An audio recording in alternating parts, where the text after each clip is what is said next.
repetition of what I've been saying, is have fun. I find that so many of us challenge ourselves, so many beginning students challenge themselves with these really difficult and really complex scenes and just really get bound up. And I think, you know what, let's just paint and paint and paint and play and play and play. I've had so much fun watching my past students just begin to excel, and it's definitely the ones that have the most fun, thusly paint the most, that get better the fastest.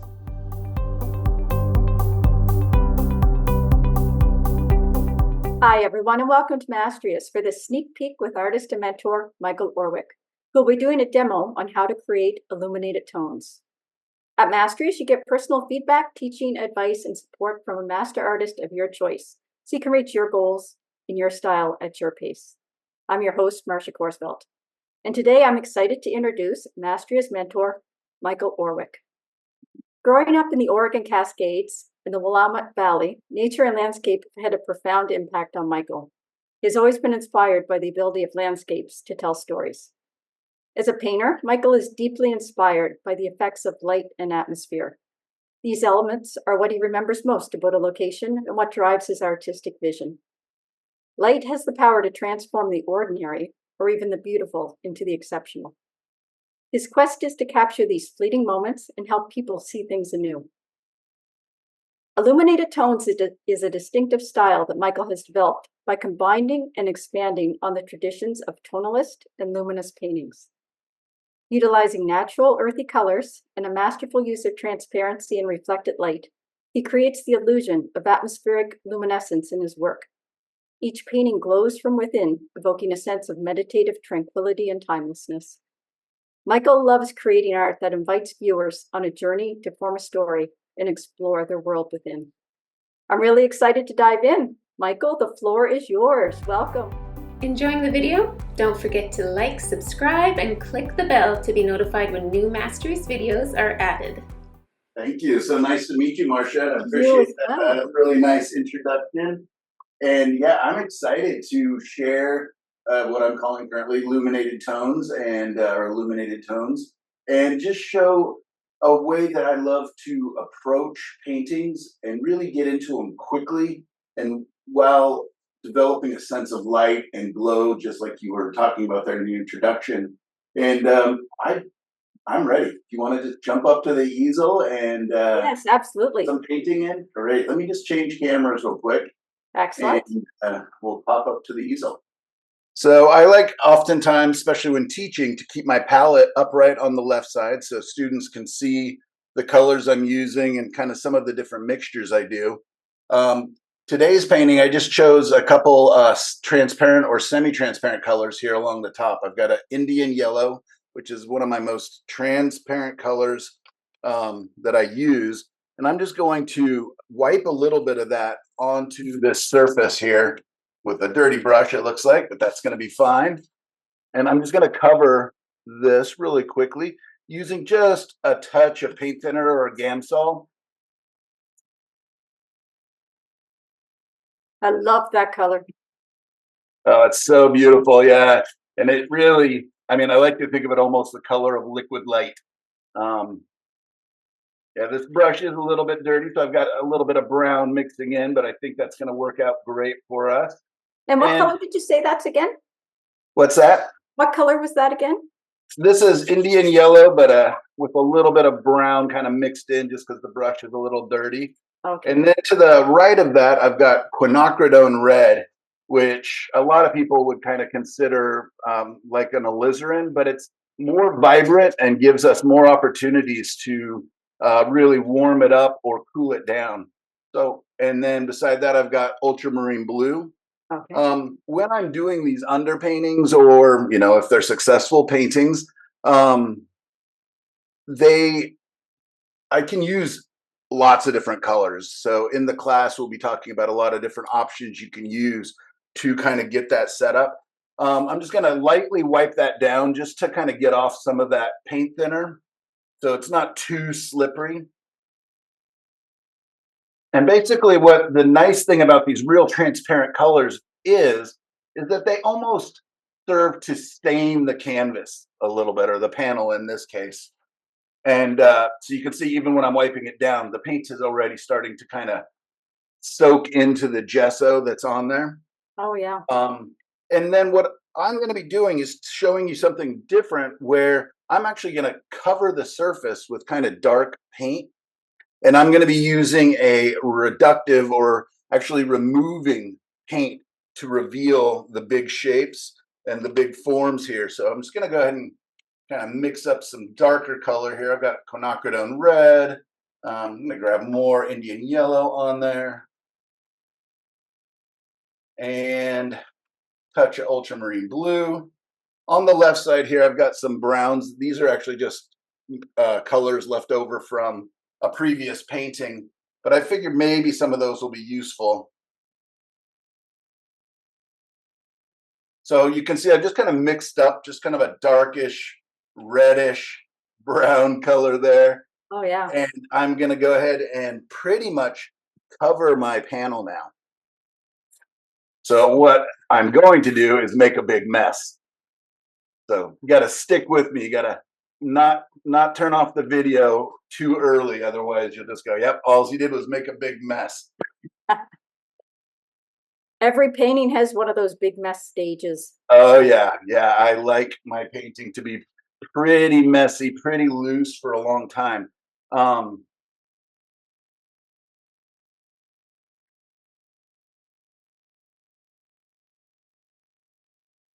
So now you're just using the straight paint. Are you using any type of medium? I'm not using any medium. Besides the little bit of Gamsol that's just kind of on the surface, making it a little bit slipperier.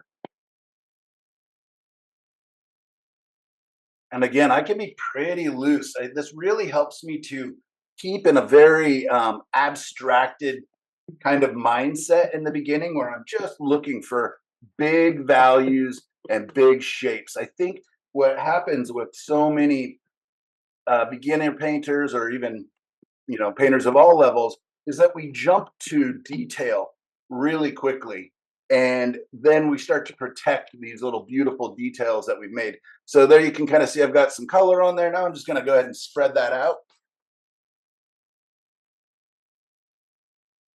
Yeah, if you thought it was a mess before, everybody.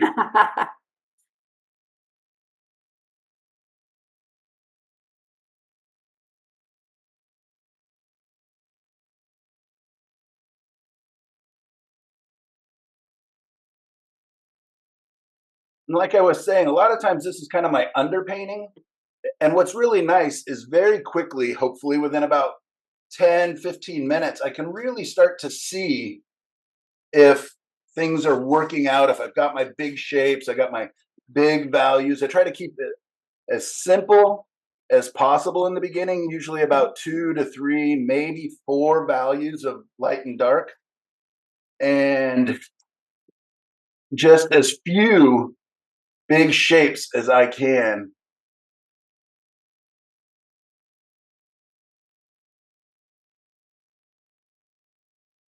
Yeah, I know exactly what you mean about getting, stuck up in the details too quickly. Right. I Good. definitely Go ahead. have been guilty of that in the past. It's the Turned fun off part. the I am lights used to so it's not so glary.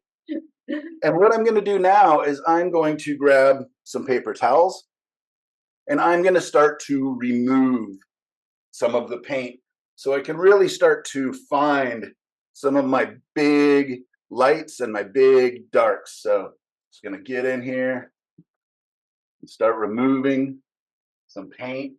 And you can already see just that quickly that there's already kind of a sense of glow going on.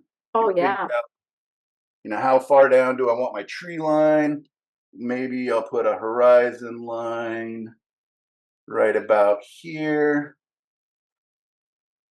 For me in painting, it is really important that I'm having a good time, that I'm experimenting, that I'm playing and trying new things.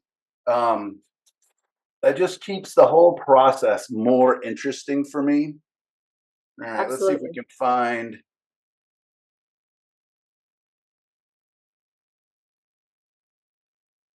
Let's go here. And what I also really like about this is it's almost like drawing on a whiteboard, where everything's very quick and easy to move. So if I feel like, oh, I've messed up, I can just bring my big brush back in and add more paint, and I'm right back at it. The other thing I like a lot about this is that it helps me to figure out my design and composition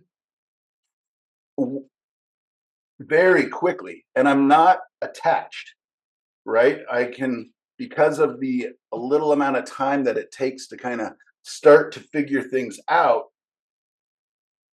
I'm not attached. If something is obviously not working, I can just come back in and change it up a little bit.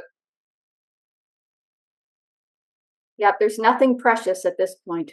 Yeah, that's a great way of saying it. Nothing is precious. It's just having fun. Gonna go ahead and take a soft brush up and down because I realize that it's very glary whenever I do horizontal brush strokes on the camera there. Yeah. So let's just Oh, it's glowing already. isn't that fun? It is. You're making me want to dig out my oil paints. Yeah, yeah. I love doing underpaintings with acrylics as well, and experimenting with acrylics. But this style doesn't work as well unless you're using opens. Yes. You want some working time there. What I'm going to do now is going to take my paper towel, kind of twist it up a little bit of a point, and I'm just going to dip that into my Gamsol here to the right. And I'm going to come back in, and now I've got basically two values, lights and darks. Mm-hmm. And now I can come back in with a little bit of paint thinner and all of a sudden really kind of pull back into some of this. It's like the sun just came up. Yes, exactly right. So we're introducing a third value. So now we're going to have a dark, a medium, and a light, just that quickly. And yeah, so fun. I just love watching these pictures just kind of almost appear and evolve.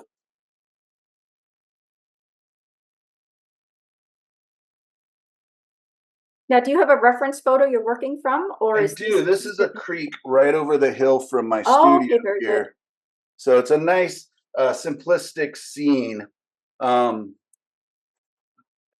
that's one that I know pretty well because I get to visit it often. It's a great little hiking area. It's a wildlife preserve, so lots and lots of birds and animals and lots of fun. I'm very lucky where I live. I've got a lot of creeks and trails and Beautiful. as well as hundreds of vineyards, which I do a lot of work with. Lots of inspiration. Lots and lots, yeah. An hour from the beach and an hour from the Columbia River Gorge, which is phenomenal, and an hour and a half from the mountains. So lots of stuff to paint if I get out there. And I do use this technique some of the time when I'm actually plein air painting, just because the same things apply. It really allows me to get into it very quickly and just decide, is this working? Is this worth following up and, bringing in the detail, bringing in the colors? Sometimes these underpaintings can end up so nice that they almost, are considered finished. I'll just come in with some darker colors and lighter colors, maybe values, and then hints of some color.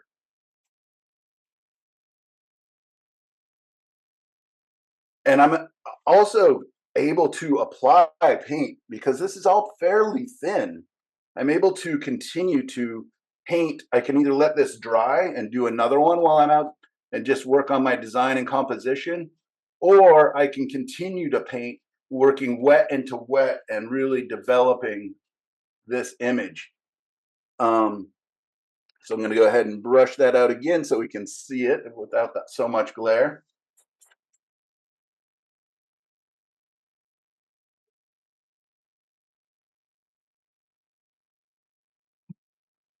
Oh, it just looks like a beautiful early morning with some light mist. Perfect. Yeah, that would be exactly what it is. So that's great. I could do this in black and white. I could do this with greens. I can do it with any colors. I do find that having a combination of transparent and semi-transparent paints at this stage really does help to kind of give it that sense of illumination, allowing the light to get through the paints, hit that white of the gesso, and come back out. And so it's kind of a little bit of a secret weapon that it's not much of a secret now that I just told you all. But that's all right. Um, so let's pretend really quickly that, we've got our big shapes. We're somewhat happy with our value shifts. Maybe I can bring a little bit of lights into some of these grasses in the foreground here. I can let the paper towels do a lot of the heavy lifting for me, getting these kind of odd and irregular organic textures and sense of movement. So oftentimes, as Bob Ross says, the happy accidents, right? Oh, And yeah. this is really inviting a lot of that. So a lot of the times there's things I wouldn't necessarily think of that just kind of show themselves, reveal themselves in the painting, just in this early stages. Now, let's say that we are fairly happy here, but what this tree line that we've got kind of developed back here is not as interesting maybe as we want, or maybe it's too bulky. I can take my finger into my paper towel. It's Mhm. not as good because I got big fat fingers here, but I'll show you one thing. But I can come in and let's just do a little pruning. Let's make these trees a little more irregular. Let's make them hopefully a little more interesting just by removing there. And then let's think of maybe some negative shapes that we can get in there. So that's another thing that I really like about this technique is it allows me to come back in and start to develop positive shapes, the big trees, the grasses, and the negative shapes. I can get in here and remove some of this to make the grasses more interesting or the trees. I could even begin to hint at some cloud formations or maybe even direct the light a little more, which I'm going to do just here at the end. But another great trick, and one we'll go over in the workshop, is another tool that's really fantastic because we're Oh, removing is just getting in with these Q-tips. And I can really get finer details. Again, if you got big fingers like I do, this really allows for me to get in and maybe get some small sky holes.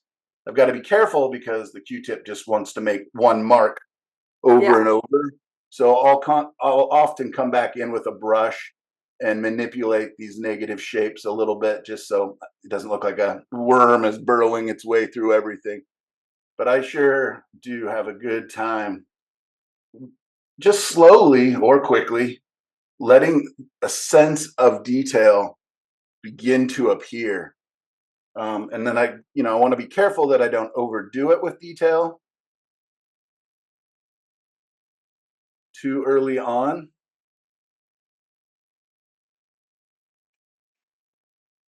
Beautiful.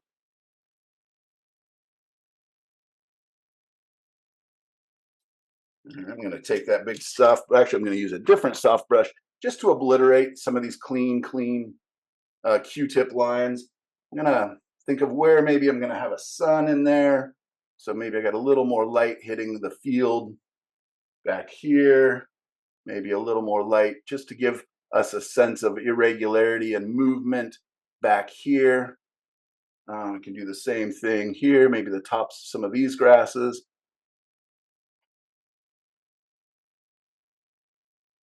But it's like sculpting, it's like drawing in reverse, and it's just some of my students just love this, and it just changes their whole entire way of working. And other students of mine just they're kind of like, that was interesting, that was fun, but let's get back to a more customary way that they're possibly more used to, or it feels a little bit less dirty. But what I really urge my students to do is to try new things, to get out of our comfort zone and to Absolutely. realize that there's so many ways to make a painting. There's not really a right way and a wrong way. I want to present as many tools and different ways of working as I can. And then they're just tools that you get to decide on each painting, what might be the best tool for you to get into your painting quickly, to make big, important choices, and to have fun, and to really, painting is play. I mean, we've got to remember that painting is play. 100%. This is why we do it, because if we're not having fun, it becomes work, and who wants to work? Who wants to work? Yeah, otherwise it's a real job. Exactly. We know how lucky we are. We don't have to tell everybody, we have to pretend it's work, but some people just get to have funner jobs.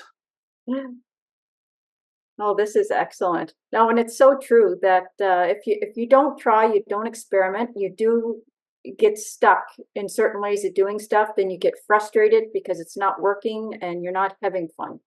So an exercise like this, something that someone may not necessarily have even thought about trying, to give it a try and see where it goes, because I'm fascinated.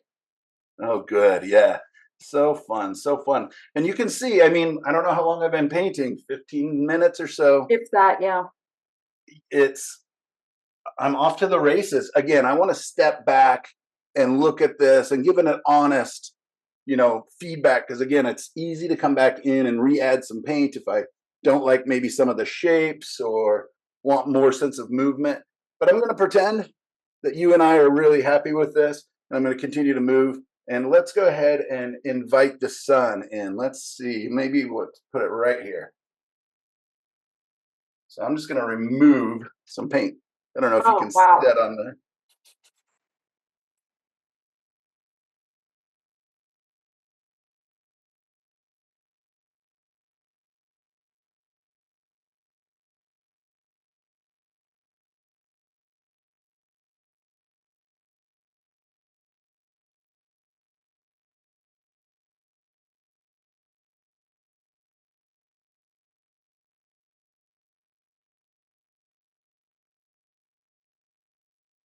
Yeah.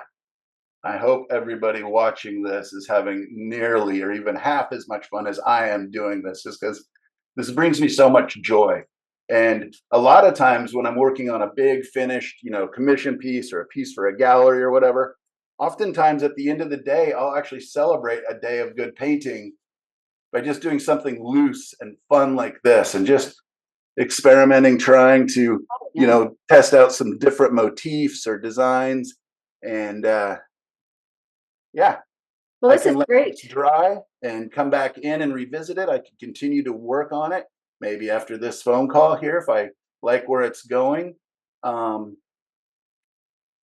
a lot of times, yeah, I'll just kind of let them dry, because they'll dry pretty quickly, because again, the paint's pretty thin. So in a day or two, if that's more comfortable for people, they can come back in and actually apply color and make more shifts. I could introduce some cool colors into the shadows, would really even make that glow even that much more glowy, because having that combination of warm and cool, thin and thick, dark and light, all these different little tools that we have at our disposal as painters to really create the idea and feeling of atmosphere and light. And what I'm going to do real quick here, Marsha, before I pop back over, I'm going to turn the light off, actually. Okay. And the camera is going to take a second to adjust.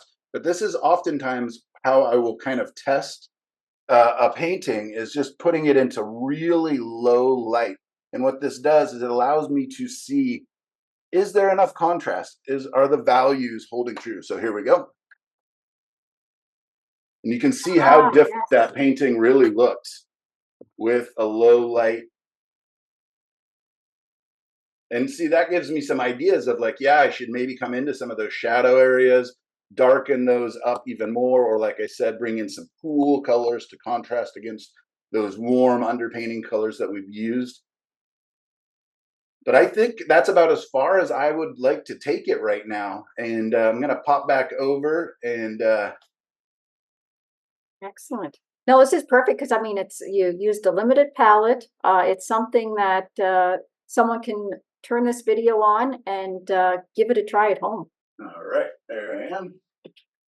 Excellent. Well, thank you for letting me make my fingers all dirty. I probably should have wore gloves, but Doing as I say, not as I do, everybody. Wear gloves. Yeah, absolutely. Well, Michael, thank you so much for sharing your expertise with us. And I do have one quick question for you before we close off. So, if there was one piece of advice or encouragement that you would give an artist who's just starting out that you wish you had heard when you were starting out, what would it be? I guess it would be a repetition of what I've been saying is have fun. I find that so many of us challenge ourselves, so many, beginning students challenge themselves with these really difficult and really complex scenes and just really get bound up. And I think, you know what, let's just paint and paint and paint and play and play and play. Play and experimentation go hand in hand for me. I'm constantly reminding people that this is what we did as kids and we could paint for hours and just have so much fun. And when you're having fun, you actually can learn so much.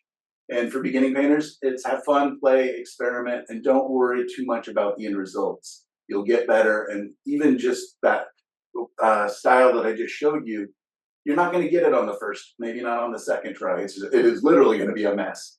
But as long as you're having fun, getting in there, your third, fourth try, you'll just get better and better. I've had so much fun watching my past students just begin to excel. And it's definitely the ones that have the most fun, thusly paint the most, that get better the fastest. Excellent. Well, thank you so much for sharing that. And thanks everyone for watching. If you'd like to learn more about Mastrius, check us out at mastrius.com.